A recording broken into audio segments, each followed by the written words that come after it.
A 5-year-old girl I'd never seen before grabbed my hand in the mall and called me mommy. When she whispered what she said next, the security guard who came running stopped dead in his tracks. What happened next changed everything I thought I knew about fate. My name is Lyrics, and 3 months ago I thought I had my life figured out. I was a marketing coordinator at a downtown firm, had my own apartment, and was finally feeling like a real adult at 28. But that Saturday morning, when my boss called me into his office, everything I thought I knew about my future crumbled in 10 minutes. I'd been let go due to budget cuts, effective immediately. The humiliation of packing my desk while my coworkers pretended not to stare was unbearable. I couldn't face going home to tell my roommate Valen that I'd lost my job, so I drove to Westfield Mall instead, hoping the crowd would make me feel less alone. I'd been having these strange dreams for weeks leading up to that day. Dreams about a little girl with curly blonde hair who would reach out to me, calling for her mommy. They were so vivid I'd wake up with tears on my face, feeling like I'd lost something precious. I told myself it was just stress from work, but deep down I knew these dreams meant something more. What I didn't know was that losing my job that morning would lead me straight to the most important moment of my life. As I wandered through the mall that afternoon, feeling sorry for myself and questioning every decision I'd ever made, I had no idea that a 5-year-old girl named Winter was about to grab my hand and change everything. What she whispered to me wasn't just coincidence. It was proof that some connections run deeper than blood, deeper than logic, and sometimes the universe has to break your heart before it can show you where you truly belong. The Westfield Mall on a Saturday afternoon is usually my nightmare. Crowds of families, screaming toddlers, teenagers taking selfies by the fountain, and that overwhelming mix of food court grease and department store perfume that hits you the moment you walk through those glass doors. But that day, I needed the chaos. I needed to be somewhere where my problems felt small compared to the noise around me. I parked my beat-up Honda Civic in the far corner of the lot, taking a moment to stare at my reflection in the rearview mirror. My eyes were still red from crying in my boss's office earlier. Jennifer Matthews, the woman who'd seemed so impressed with my campaign presentations just last month, had looked at me like I was a stranger when she delivered the news. Budget cuts, Lyrics. Nothing personal. Nothing personal. 26 months of 60-hour weeks, missed family dinners, and sacrificed weekends, and it was nothing personal. Walking through the mall entrance, I felt invisible in the worst possible way. Couples walked past me holding hands, talking about their weekend plans. Mothers pushed strollers while chatting on their phones about soccer practice and dinner preparations.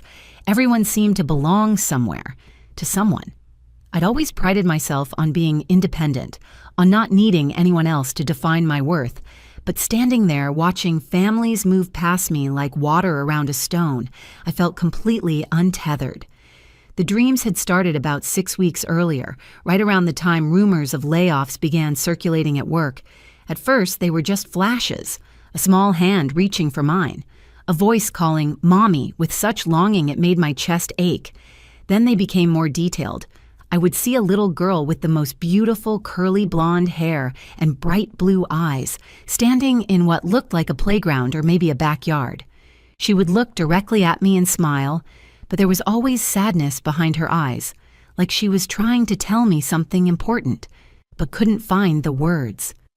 The dreams were so real that I started waking up with my arms stretched out, as if I'd been reaching for someone.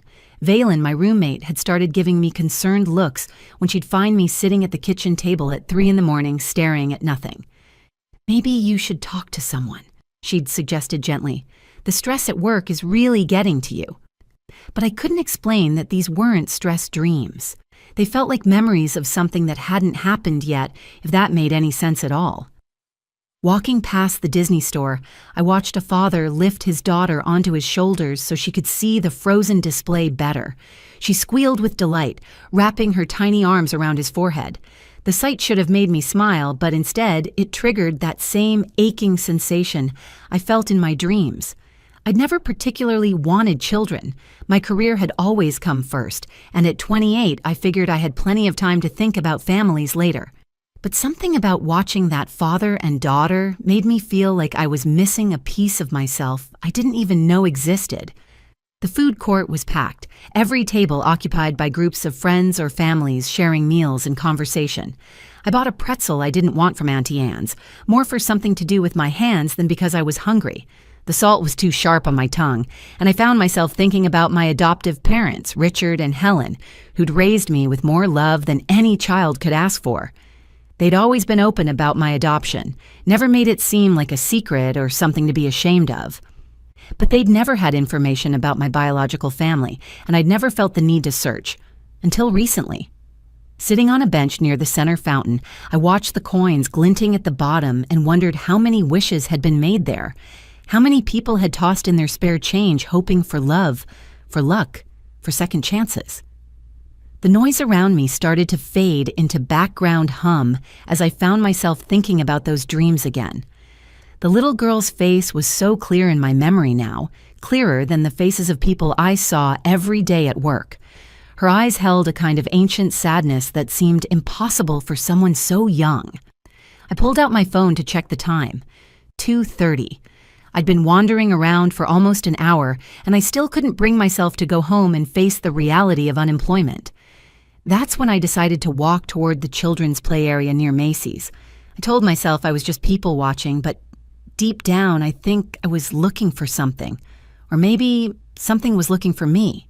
I was standing near the children's play area, watching toddlers climb through a maze of colorful tunnels, when I felt a small hand slip into mine.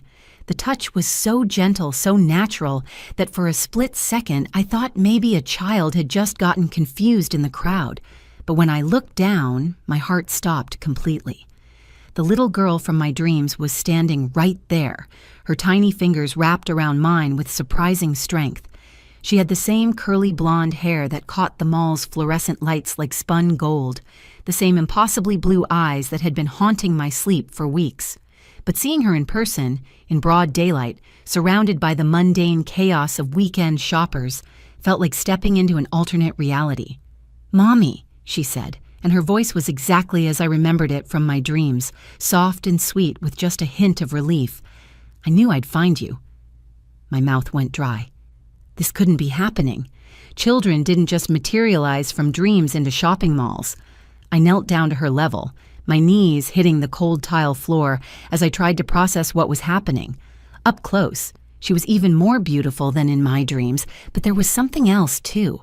A familiarity that went deeper than the dreams, like looking into a mirror that reflected not my face, but something essential about who I was. "Sweetheart," I managed to say, my voice coming out shakier than I intended, "I think you've got the wrong person. I'm not your mommy." She tilted her head to one side, studying my face with the kind of intensity only children possess. Her grip on my hand tightened, and I could feel her pulse through her small fingers, rapid like a bird's heartbeat. "But you look just like her," she said matter-of-factly, "and you feel like her too." The rational part of my brain was screaming that this was impossible, that I needed to find this child's real parents and get them reunited immediately.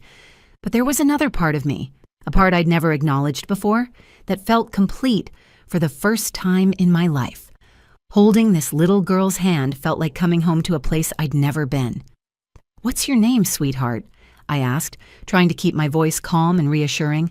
"Winter," she said, and then she leaned closer, close enough that I could smell the strawberry shampoo in her hair. Her next words came out in a whisper that made my blood run cold. "But you were in my dreams last night." The world tilted sideways. This 5-year-old child was telling me she'd been dreaming about me, just like I'd been dreaming about her. The coincidence was too massive, too impossible to be random. I felt like I was standing at the edge of something huge and terrifying and wonderful all at once. "Winter," I repeated, and her name felt familiar on my tongue. "Where are your parents? Are you lost?" She shook her head with complete certainty. "I'm not lost. I found you. Mommy told me you'd be here." Before I could ask what she meant, I heard heavy footsteps approaching quickly from behind. "Excuse me, ma'am, is there a problem here?" The voice was deep and authoritative, clearly security. I turned to see a tall man in a navy blue uniform walking toward us with purpose. His badge read Thane Caldwell Security, and he had the kind of serious expression that suggested he'd dealt with plenty of situations involving lost children and concerned strangers. But as he got closer, as his eyes focused on Winter's face, something extraordinary happened.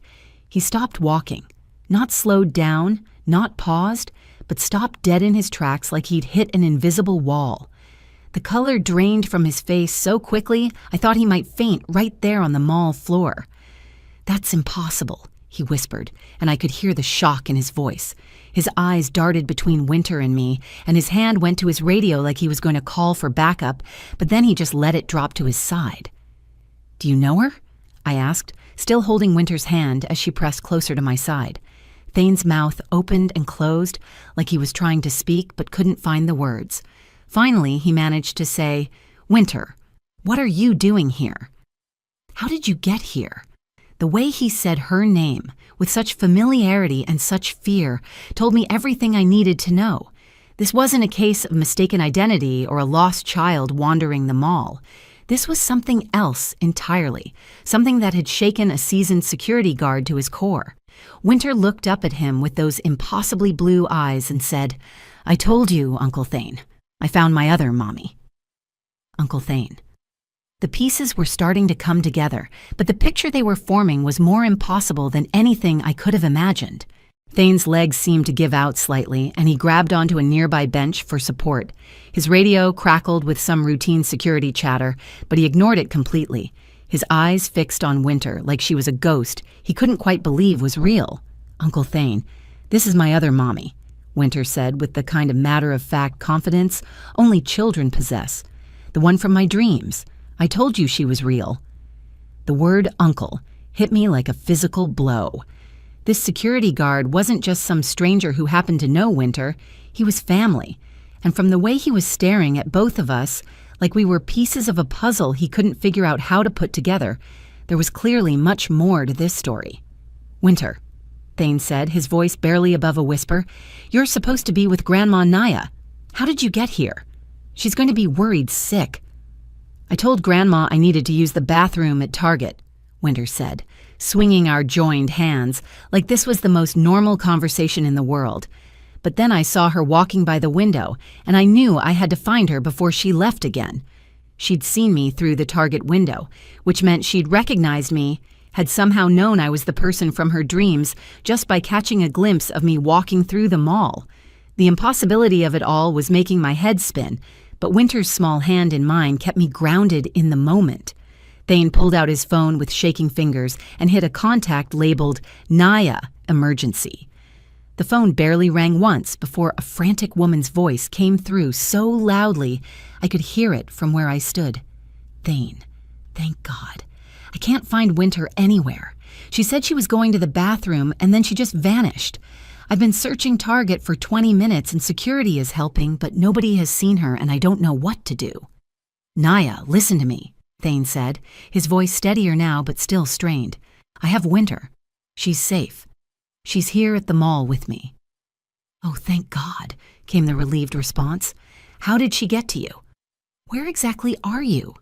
Thane looked at me, then at Winter, then back at his phone like he was trying to figure out how to explain something that defied explanation. "Naya, I need you to sit down. Are you sitting down?" "Just tell me where to find her, Thane." "We're by the children's play area near Macy's. But Naya, there's something else, something impossible. Winter found someone, a woman who looks exactly like Celeste."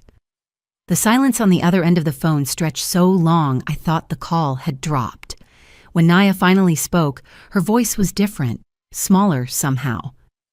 "What do you mean, exactly like Celeste?" I felt Winter squeeze my hand tighter, and when I looked down at her, she was smiling up at me with such pure joy that my heart ached.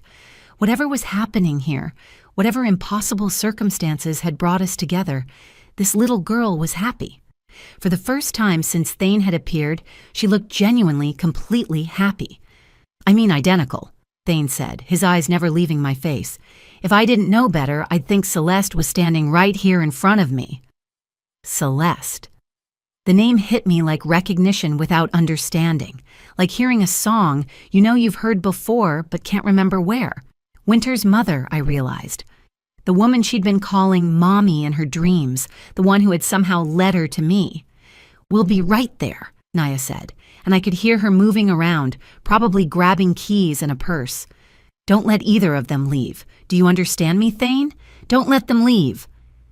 Thane ended the call and looked at me with an expression I couldn't quite read.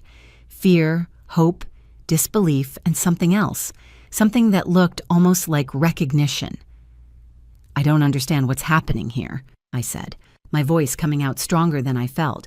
"But I'm not going anywhere until I do.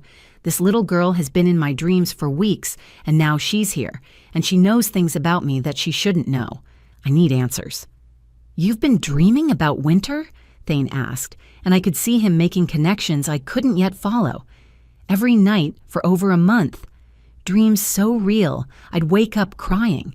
She'd reach for me and call me Mommy, and I could never understand why because I've never wanted children. But seeing her now, being here with her, it feels like the most natural thing in the world. Winter tugged on my hand and looked up at me with those impossibly blue eyes. "That's because you're supposed to take care of me now," she said simply. "Mommy told me in my dreams. She said my other mommy needed me as much as I needed her." Thane sat down hard on the bench, running his hands through his hair. "This is impossible," he muttered. "But then again, Winter's been telling us about her dreams for months, and we all thought it was just her way of processing grief." "Grief?" I asked, though part of me already knew the answer would change everything. "Celeste died in a car accident exactly 1 year ago today," Thane said quietly. "Winter's been living with her grandmother ever since, going to therapy, trying to heal. But she's always insisted that her mommy visits her dreams and that someday she'd find her other mommy. We thought it was just wishful thinking." The mall noise faded to nothing around us. 1 year ago today. The same day I'd started having strange dreams about feeling incomplete, about missing something I couldn't name. The same day my life had started feeling like it was leading somewhere else, somewhere I couldn't identify. "I think," I said slowly, "we need to wait for your grandmother to get here, because I have the feeling this story is bigger than any of us realized." 15 minutes felt like 15 hours as we waited for Naya to arrive. Winter had settled onto my lap on the bench like she belonged there, chattering about her dreams with the casual ease of someone discussing the weather. She told me about how her mommy would visit her at night and tell her stories about a sad lady who looked just like her, but lived far away. How her mommy promised that someday the sad lady would find Winter and they would take care of each other. Thane kept pacing back and forth, checking his watch and muttering under his breath. Every few minutes he would stop and stare at me like he was seeing a ghost, then shake his head and resume pacing. "This doesn't make sense," he kept saying. "None of this makes sense." But it was starting to make sense to me in a way that defied logic but felt absolutely true. The dreams, the timing, the instant connection I felt with Winter, even losing my job this morning and ending up at this exact mall at this exact time. It all felt like pieces of a plan I hadn't been aware I was part of.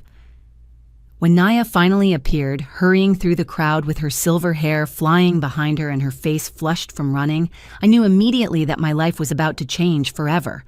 She stopped about 10 feet away from our bench, her eyes scanning the area until they landed on Winter, and then her face crumpled with relief. "Winter, baby, you scared me so much," she started to say, but then her gaze shifted to me and the words died in her throat. The color drained from her face just like it had from Thane's, but this was different. This was recognition, not just shock. She brought her hand to her mouth and made a sound somewhere between a gasp and a sob. "Oh my God," she whispered. "Oh my dear God." Winter hopped off my lap and ran to her grandmother, wrapping her small arms around Naya's legs. "Grandma, I found her. I found my other mommy, just like real mommy said I would." Naya's eyes never left my face as she reached into her purse with trembling hands. She pulled out her phone and scrolled through something, then turned the screen toward me. "Is this possible?" she asked, her voice shaking. "Please tell me this is possible." The photo on her phone screen was of a woman who could have been my identical twin. Same dark hair, same green eyes, same nose, same smile. But it wasn't me. I'd never seen this woman before in my life, yet looking at her felt like looking into a mirror. "That's Celeste. Naya said, tears streaming down her face now. That's Winter's mother. That's my daughter. My hands started shaking as I stared at the phone. The resemblance wasn't just strong, it was impossible. We looked like the same person photographed at different times. I don't understand, I managed to say. Naya scrolled to another photo, this one showing Celeste as a baby in a hospital bassinet. Celeste was adopted, she said, her voice barely audible over the mall noise around us. We adopted her when she was 3 days old. The agency told us there was a twin, another baby girl, but she'd been placed with a different family. We tried to get information about her over the years, but the records were sealed. Celeste always wondered about her sister, always felt like there was someone missing from her life. The world tilted sideways. Twin, sister. The words echoed in my head as everything suddenly made horrifying, beautiful sense.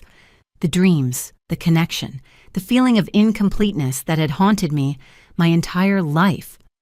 What was the adoption agency? I asked, though I was already certain I knew the answer. Bright Beginnings in Sacramento, Naya said, in 1996. My knees went weak. That's where I was adopted from. Same agency, same year. Richard and Helen Morrison adopted me on March 15th, 1996. March 12th for Celeste, Naya whispered. 3 days apart. We'd been born, separated, and placed with families within a 3-day window. Twins who'd never known each other existed until this impossible moment in a shopping mall. Winter looked up at both of us with satisfaction, like she'd just completed a puzzle she'd been working on for months. See? I told you she was real. Mommy said she'd help me find her, and she did. The dreams, I said, understanding flooding through me. Winter's been having dreams about me because Celeste somehow knew. Somehow she knew about me and was trying to bring us together. Naya nodded, tears flowing freely now. Winter started having the dreams right after Celeste died. She'd wake up talking about her other mommy, who looked just like her real mommy but was sad and far away. We thought it was just her way of processing the loss. But it wasn't, I said, looking down at Winter, who was beaming up at me. It was Celeste. She found a way to connect us. Thane, who'd been silent through this entire revelation, finally spoke up. The anniversary, he said quietly. Today is the 1-year anniversary of Celeste's death, and that's when Winter found you. I knelt down and pulled Winter into my arms, and she came willingly, naturally, like we'd been doing this her whole life. Your mommy kept her promise, didn't she? I whispered into her hair. She always keeps her promises, Winter said simply. And now you can help take care of me, and I can help take care of you, just like she said. Looking up at Naya through my tears, I saw my future reflected in her eyes. A future I'd never planned for, but had been meant for all along. The next few hours changed everything I thought I knew about my life. Naya invited me to her house, a cozy 2-story home about 20 minutes from the mall where Celeste had grown up. Walking through the front door felt like stepping into a life that should have been mine. Family photos lined the hallways, and in every single one, I saw my own face staring back at me through Celeste's eyes. Naya showed me Celeste's bedroom, which she'd kept exactly as it was. The adoption papers were in a box under the bed, yellowed with age, but clearly stating that Celeste Morrison had a twin sister placed with another family. My maiden name had been Morrison too, before my adoptive parents changed it to their surname. We'd been born Celeste and Lyrics Morrison, separated for 28 years, and now brought back together by a 5-year-old girl who refused to let death keep her family apart. Winter curled up between Naya and me on the living room couch as we went through photo albums. She pointed to pictures of Celeste and said, "That's my first mommy," then pointed to me and said, "And this is my second mommy." The casual way she said it, like having 2 mothers was the most natural thing in the world, made my heart ache with love for this extraordinary little girl. That first week was a blur of DNA tests that confirmed what we already knew. Phone calls to my adoptive parents who cried with joy at learning I'd found my biological family, and long conversations with Winter's therapist who was amazed at the sudden improvement in her behavior. The night terrors stopped completely. She slept through the night for the first time since Celeste died. 2 months later, I moved into Naya's house. She'd converted Celeste's old room into a space for me. But I spent most nights in Winter's room anyway, reading her bedtime stories and listening to her talk about her dreams, which were now filled with happy memories instead of searching and sadness. Naya offered me a job helping her run the small bakery she'd owned for 30 years. It wasn't marketing, it wasn't corporate, it wasn't anything I'd ever imagined doing with my life. But walking into Sweet Dreams Bakery every morning, working alongside my biological mother-in-law, learning family recipes that Celeste had grown up making, felt more like home than any office job ever had.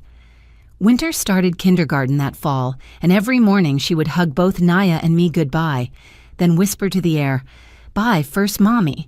See you in my dreams." She never seemed sad about it anymore. Having me there seemed to complete some circle that had been broken when Celeste died. The most beautiful moment came 3 months after we'd found each other. Winter and I were visiting Celeste's grave together, something we did every Sunday. Winter always brought flowers and would sit cross-legged on the grass, telling Celeste about her week at school and what we'd baked together. That particular Sunday, she looked up at the headstone and said, "First Mommy, I want you to meet Second Mommy officially." She grabbed my hand and placed it on the cool marble. "Second Mommy, this is First Mommy. She says thank you for taking such good care of me." I felt something shift in that moment, something settle into place that had been floating loose my entire life. "Thank you," I whispered to Celeste. "Thank you for leading me to her. Thank you for trusting me with the most precious thing in your world." Winter squeezed my hand. "She says you're welcome. And she says she always knew you'd be the best second mommy ever, because you have the same heart she does." 6 months after that day in the mall, I legally adopted Winter. Naya cried through the entire court proceeding, and Winter wore a white dress she'd picked out specially for the occasion. When the judge asked her if she understood what adoption meant, she said, "It means my second mommy becomes my forever mommy, but I still get to keep my first mommy in my dreams." The job I lost that morning was the best thing that ever happened to me. If I hadn't been wandering through that mall, feeling sorry for myself and questioning everything about my life, I never would have been there when Winter needed to find me. Sometimes what feels like the end of everything is actually the beginning of the life you were meant to live. I learned that love doesn't end with death. It just finds new ways to connect the people who need each other most. I learned that children understand the mysteries of the universe better than adults because they haven't been taught that impossible things can't happen. Most importantly, I learned that family isn't just about blood or adoption papers or legal documents. Sometimes family is about a 5-year-old girl brave enough to grab a stranger's hand in a mall and say, "I found you." Winter is 7 now, and she still talks to Celeste in her dreams. But now they're happy conversations about her day at school, about the cookies we baked together, about how proud First Mommy would be to see her learning to ride a bike.